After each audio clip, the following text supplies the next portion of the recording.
Bueno, bienvenido al segundo capítulo de este podcast, que es la adicción a las drogas específicamente. Ujú. Em, Podemos comenzar por qué es una adicción. Claro, o sea, bueno, creo que la adicción dentro de la OMS está considerada como una enfermedad, ¿no? Donde una persona se vuelve incapaz de controlar el consumo de alguna sustancia o la realización compulsiva de alguna actividad, ¿no? Porque tenemos claro que también que la adicción no es solamente hacia sustancias psicotrópicas, psicoactivas, como el alcohol, el cannabis, las anfetaminas, etcétera, sino también actividades, ¿no? Como el sexo, la ludopatía, los juegos de azar. Entonces creo que eso es muy importante definirlo, pero obviamente está considerado como una enfermedad a nivel cerebral también. ¿Cómo podemos o qué provoca una adicción?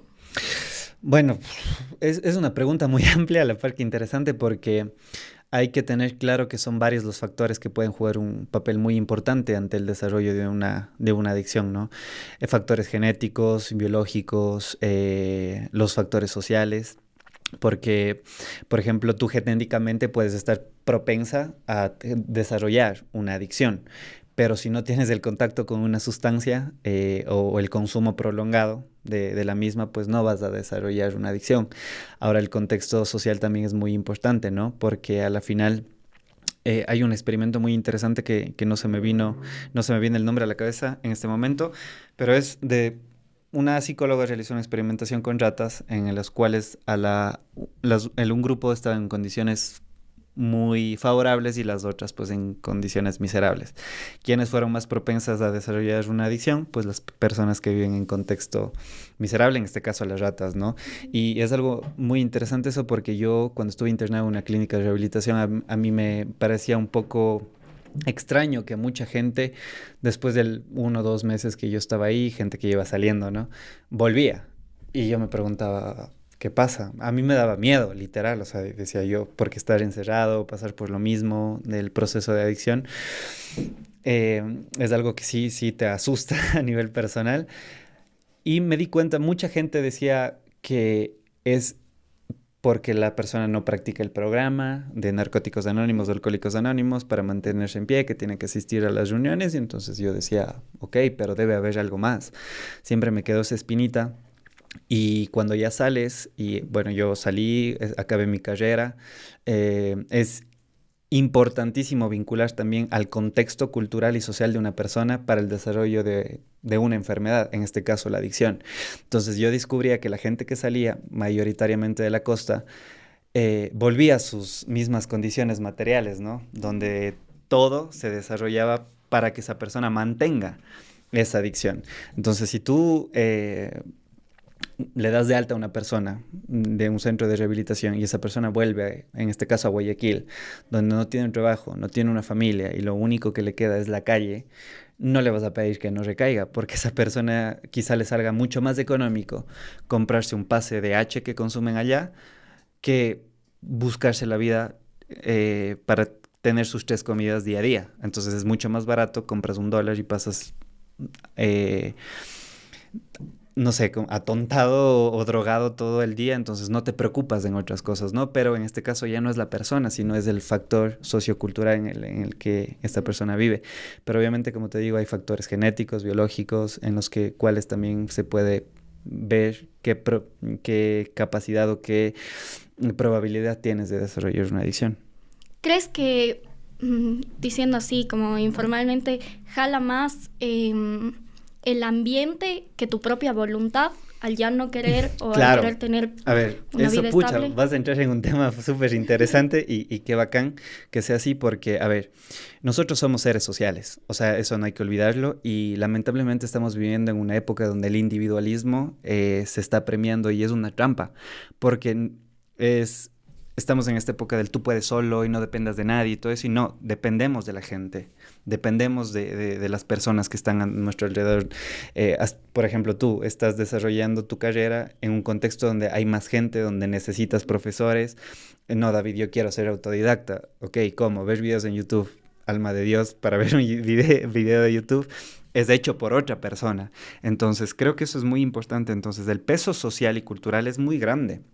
Seguramente a ti te pasó y creo que es donde nuestros valores, entre comillas, se ponen a prueba cuando tú sales con una educación de casa, pero llegas a un contexto del colegio, de las amistades, y es como necesitas vincularte y ser aceptado en un grupo.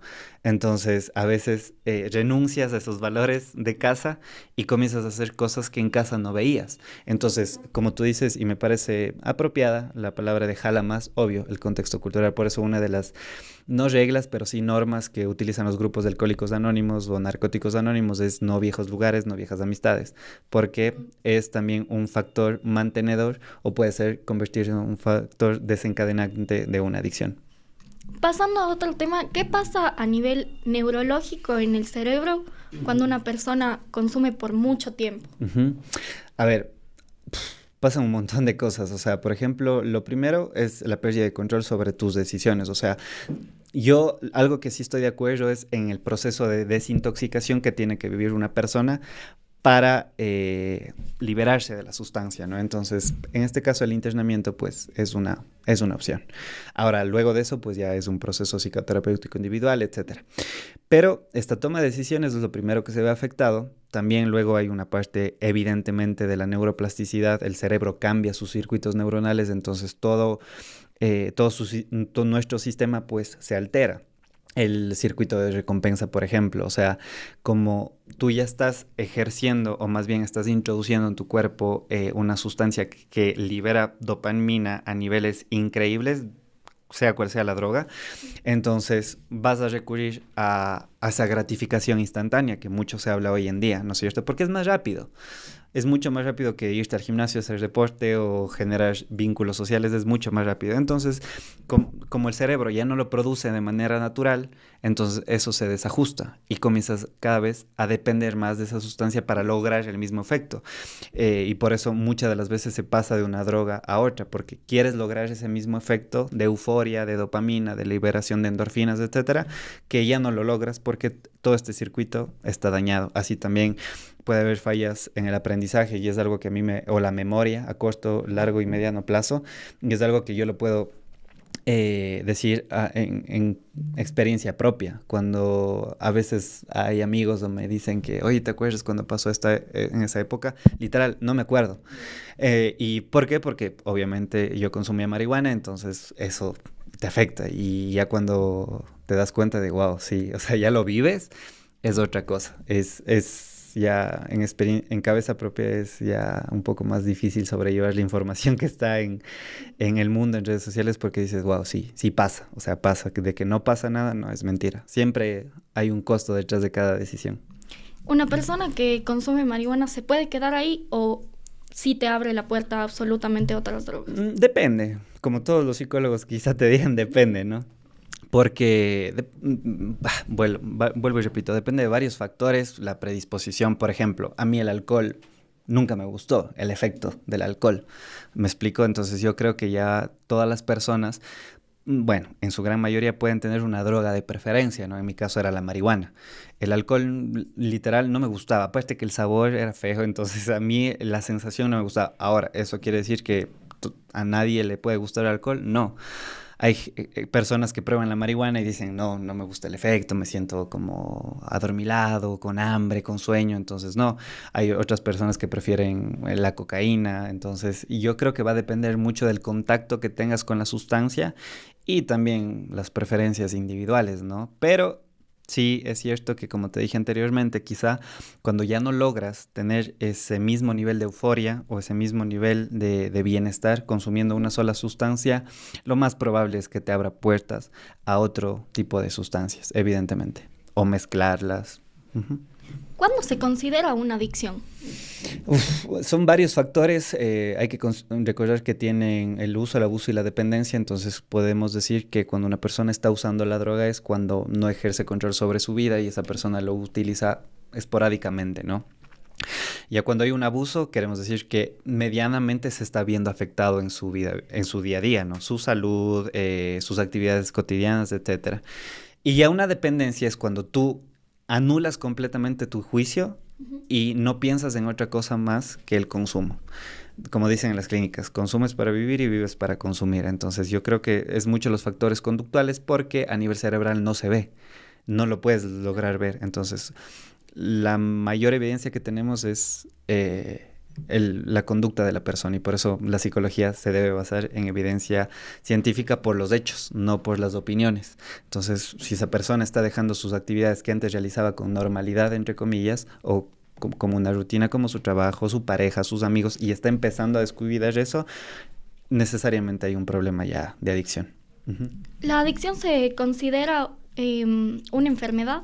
Sí, sí, sí, totalmente. Como te había dicho al inicio, la adicción dentro de la OMS está constituido como una enfermedad, ¿no? Porque afecta a las áreas conductuales, sociales y también psicológicas de la persona. Y tiene ciertos síntomas y signos que evidencian la misma. Por ejemplo, el síndrome de abstinencia. Cuando una persona deja de consumir y no mide las consecuencias también, entonces son muchas de las cosas que tú puedes evidenciar en una persona que tiene un problema. Y a ver, también enfermedad no como una patología, pero sí hay que recordar que la palabra enfermedad viene del griego, si no estoy mal, o latín, corríjanme ahí si me equivoco, que es infirmo, falta de firmeza en algo. Entonces hay algo que se está desviando de ese camino y está provocando un malestar en la persona. Como digo, uno de ellos es el síndrome de abstinencia, cuando la persona necesita o ese craving, esas ganas incontrolables de volver a consumir.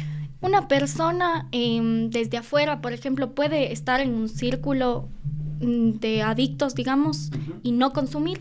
Si esa persona nunca tuvo algún tipo de consumo, o sea, si nunca tuvo o desarrolló una adicción, pues tranquilamente. O sea, te lo digo a título personal, obviamente no fue ni bien salí de la clínica o de mi proceso, pero llevó un tiempo hasta que yo hoy en día paso con personas que consumen, que fuman, que toman, y no lo veo, no lo veo mayor problema, la verdad. Pero obviamente cada caso es un caso, es algo que me pasó a mí, y cada persona pues tiene que entender su propio proceso, entender sus propias limitaciones y saber que, ok, si yo estoy ahí y me hace mal, me siento mal, pues evitarlo, ¿no? De la mano también de un proceso psicoterapéutico, eso es muy importante. Y ya la última pregunta, claro, para terminar. Uno desde afuera, ¿cómo puede ayudar a alguien para poder salir de esta adicción? Las redes de apoyo ayuda, son digamos, muy importantes. Siempre la ayuda profesional también está. Los psicólogos, los centros de rehabilitación. Bueno, yo no quiero llamarlo un centro de rehabilitación en sí, porque la persona se rehabilita todo el tiempo. Todo el tiempo estamos rehabilitándonos de ciertas cosas, ¿no? Entonces yo más lo veo como un centro de desintoxicación de la sustancia, que es, como te digo, necesario llevarlo a cabo en el caso de una adicción ya que le está sobrepasando a la persona. Bueno, aunque cuando hablamos de adicción hablamos de algo ya muy grave, ¿no? Entonces yo creo que el internamiento es una opción para la desintoxicación, y obviamente las redes de apoyo, ¿no? O sea, amigos, la familia, el proceso psicológico individual. Por eso mucho esto de los grupos de apoyo también suelen ser una buena opción para las personas que pasan un proceso así. Entonces yo creo que eso, o sea, un centro de desintoxicación, obviamente evitar el contacto con las sustancias si ya le sobrepasó a la persona o al usuario, las redes de apoyo, sean amigos o familiares, y la ayuda profesional. Eso. Listo. Muchas gracias. Muchas gracias a ti. Un Gracias. gusto. Chao.